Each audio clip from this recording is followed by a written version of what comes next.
Hello, I'm Professor Sukant Chaudhary. In this lecture series, we'll be dealing with S.C. Dubey, his ideas on various aspects of Indian society and culture. And the lecture will have on S.C. Dubey will have two parts.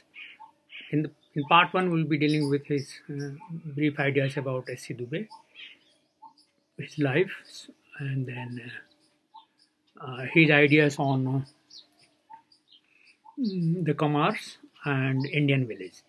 Part 2 will be dealing with conceptual ideas of S.C. Dubey on generalizations on villages in India, ideas on development, tradition, and social change. So let us begin with part 1. S.C. Dubey was following, his all ideas are on structure functional approach. We'll deal with that after some time. Lifespan 1922 to 1996. He did MA Political Science from Nagpur University. Then PhD on the Kamar. Kamar is a tribe in Chhattisgarh, neighboring districts of Odisha, that side. Then he came to Lucknow University to teach in the Department of Political Science, 1948-49, where he was writing this manuscript on the Kamar, and it was published from Lucknow on behalf of Ethnographic and Folk Culture Society by Universal Publishers, the Kamars.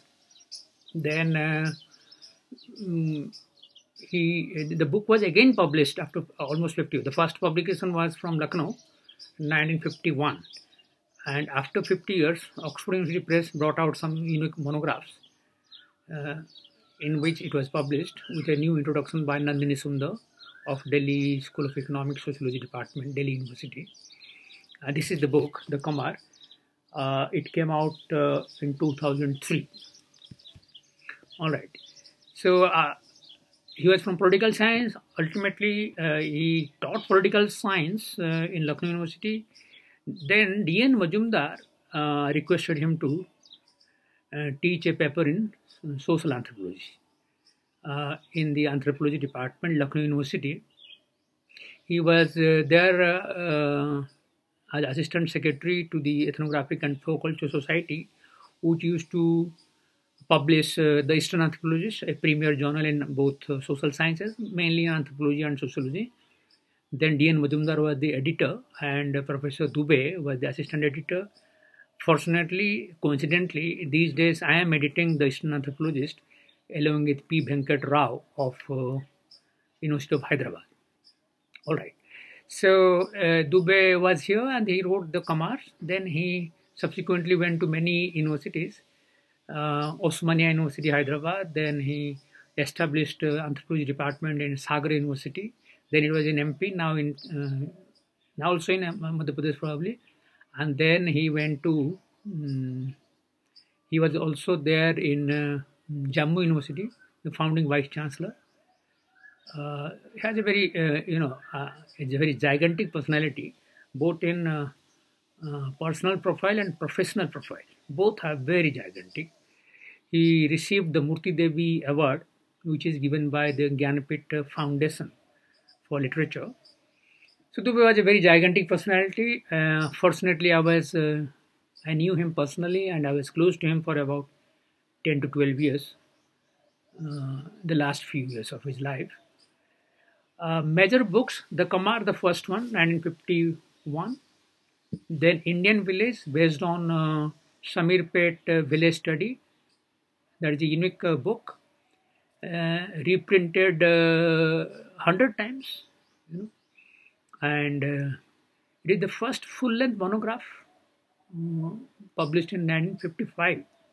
1955 was a great year for village studies because Srinivas' book as well as Matthew Marriott's book, both these books, came up in 1955. So that was a great year. Then again, Dubey went to Rankhandi, Uttar Pradesh. Rankhandi is a block where they studied the impact of community development program, which started in 1952 by Government of India. It was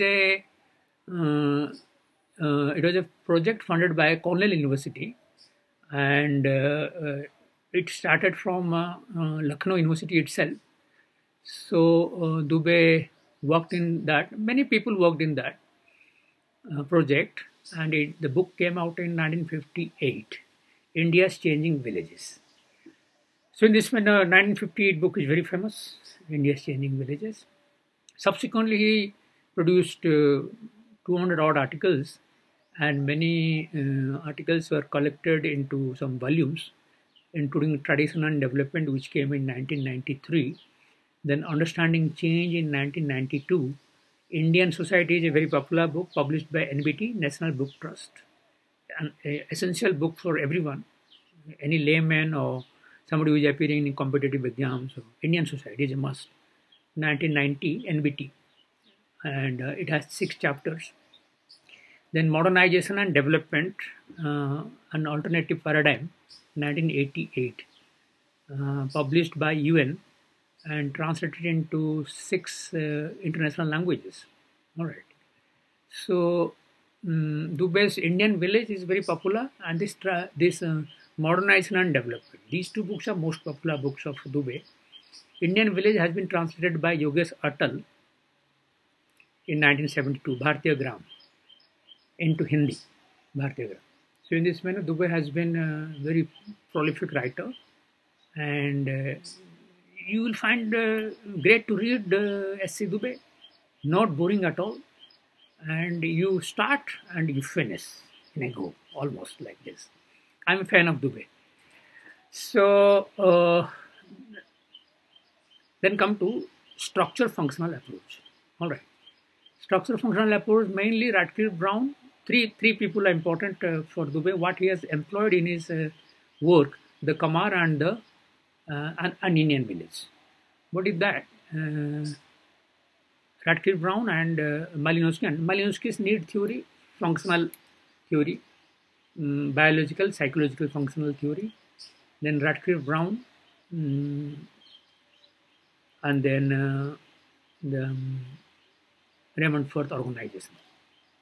What is that? Every society has a structure consisting of many interconnected and interdependent parts. Okay.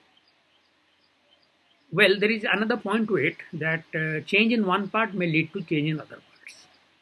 However, structure is always taken as ideal by the people, members of the society. So they do not want any change in the structure. They want a continuity in the structure. All right. Continuity and change. So this continuity and change point was given by Raymond Firth, that people cannot find the ideal situation to continue always the structure. So they use sometimes choices and alternatives, but the structure continues. So the choices and alternatives are not against the structural principles. The choices and alternatives are akin to, similar ideas to social structure. So this manner small changes happen, change in structure, within structure. Large changes may not happen. So this is what Dubey was influenced, and it will be seen in the book Kamar. The chapters has economic life, social structure. It has 8 chapters.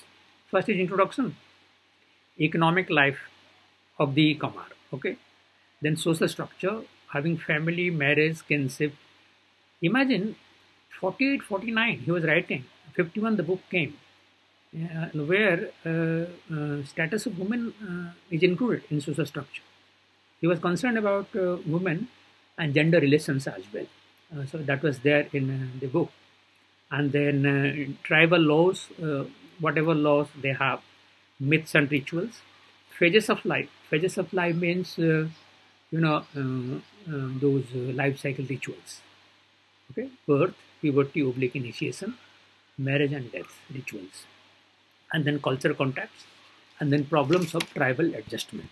This is what Kama, as I said, The Qamar was published in 1951. It was republished with a new introduction by Nandini Sundar of Delhi School of Economics Sociology Department. It was the unique monographs were reproduced by Oxford University Press, 2003. This is a 2003 version. So this is what is the Qamar. Then even today, it produces a structural functional model for people who are studying tribal societies in India particularly. Then come to Indian village. As I said, a unique book consisting of same economic, religious, social, kinship, marriage, family, caste, most important, inter-caste relationships, and religion, inter-religion relationships, because Samirpet was a multi-religious community village. So, what was great about Samirpet? I mean, when he studied Samirpet, 52-53, then he took 1951 census, where Samirpet had about 508 households, out of which Hindu upper caste of population was members were 1434, out of which then SC and ST together 680, Muslims constituted 340. Out of these, Telugu speakers, Samirpet, Hyderabad, near Hyderabad, actually near Secunderabad, and Telugu speakers were 2008, Urdu speakers were 340, and the Urdu speakers also spoke Telugu, otherwise how can there be proper communication? So Samirpet was studied by him. Then Samirpet was not included in Hyderabad municipality. Later on it was included. Okay. And the castes were put into different categories. Twice born castes, Dwij, twice born castes, were only Brahmins and Komti caste. Kumuti, they say Kumuti, he writes Komti, that is a business class, trading caste. Now, other castes were peasants, workers, and laborers. So, few names you can find out in the book. Few names are Kapu Reddy, Kumari, Golla. Golla is cattle grazers. Kapu Mutrasi, peasant caste. Vedar, stone breakers. Then like this, Pitch Kutla, Gondla, liquor making caste. Like this. Okay. Then there are untouchable castes. Then it was not untouchable, but scheduled caste, Mala and Madiga. All right. There used to be different kinds of authorities in Samirpet. The socio-religious authority and law and justice structure consisted of Deshmukh, then Panchayat, then Ganadi. They were all organizing the religious activities as well. All right. The functions of Panchayat were to take a few decisions, like to take decisions regarding civil and criminal problems, issues, to organize festivals, to organize rituals to get rid of epidemics, things like this. Then the government and semi-government officials of the village were Deshmukh, Patwari, Thanedar, and head constable. All right. Then the village service, there are many village service providers, more than 10. Including all those castes, okay, and he also described in religion various gods and goddesses of Hindus as well as Muslims. Hindus Pochamma, then Balamma, then Mahakalama, Durgamma. Durgamma is Durga, like this, and Muslim was. Also observed many festivals. Those were national level also found throughout Muslims, including Muharram, Eid al-Fitr, and Ramjan. All these villages also performed many festivals. In this manner, they were tried to integrate all aspects of social life. So it is a structural functional approach. And here we stop. We will continue in the part 2, the rest portion of the SED. Thank you very much.